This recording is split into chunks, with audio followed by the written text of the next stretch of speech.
Welcome back to another Tutorial Tuesday. Today we're going to be taking a look at tire pressures. We'll explain what they impact and how you can change them to optimize your sim racing.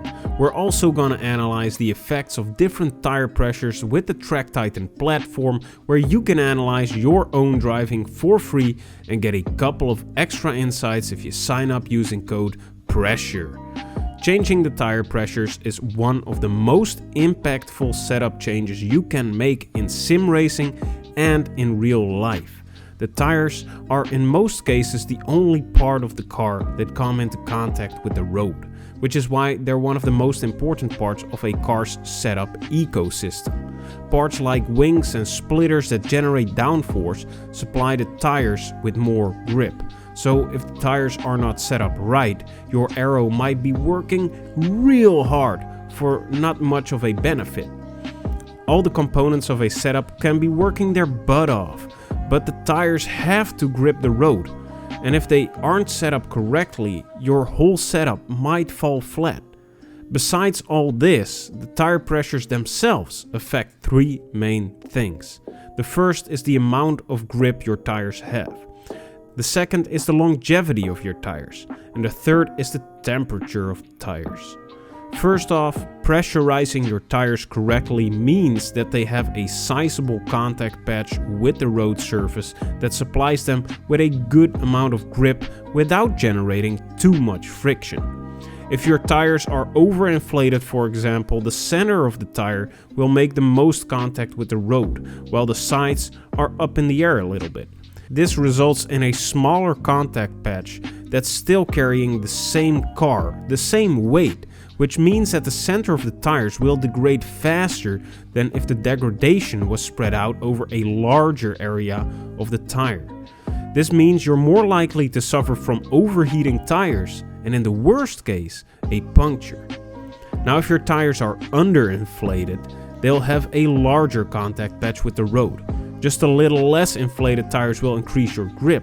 The lower pressure enables more twisting and therefore a larger contact patch, and the movement of the tire heats it up as well. But if you take this too far, your tires will slow you down because they generate a lot of friction with the road. Underinflated tires will also experience more degradation on the edges, also leading to a shorter lifespan.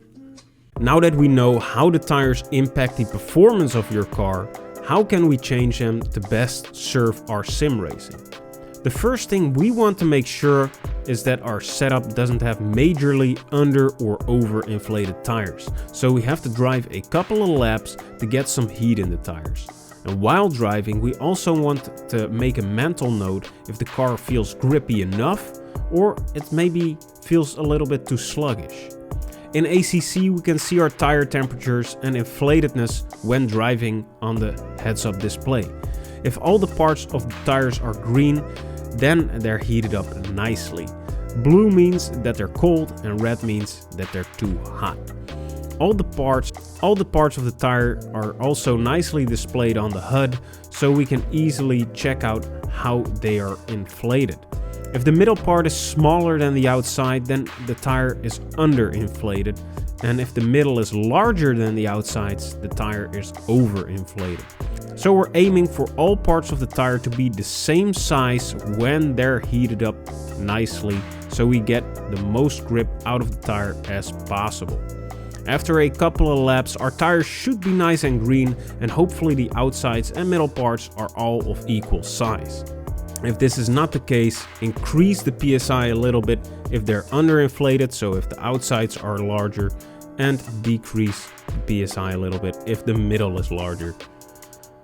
Generally, you'll have a pressure range in which your tires perform optimally, and you can play around with it to give your tires just a little bit of extra grip by lowering the pressure or raising the pressure a little bit to make your car faster on the straights. This brings us nicely to our next point, inflating the tires based on the track you're driving. A general rule of thumb is that a track with longer straights, where top speed matters, requires a little more inflated tires because the friction with the road will be reduced and you'll get more speed out of the car. Now, when you're driving on a circuit where you spend most of your time in corners, you'll want to deflate your tires a little bit to give you just that extra bit of grip. To show you the impact of the tire pressures, we've driven 2 laps at Laguna Seca, both using the exact same standard aggressive setup, but one with higher and one with lower tire pressures. Our orange lap on screen had higher tire pressures while the blue lap had lower tire pressures. We can already see that the fastest orange lap with the higher tire pressures is more than a second slower than the blue lap with lower tire pressures, which is probably because Laguna Seca is a track where grip in corners is way more beneficial than straight line speed. A great example of a corner where this difference can clearly be seen is in segment 4. The orange car with the overinflated tires has to slow down a lot more to be able to turn the same amount as the blue car because of that lack of grip. Segment 7 is another combination of corners where we can see how much of a difference tire pressures can make when it comes to keeping up the minimum speed. The blue lap can maintain much higher minimum speeds through some of these corners because of that extra grip the lower tire pressures provide.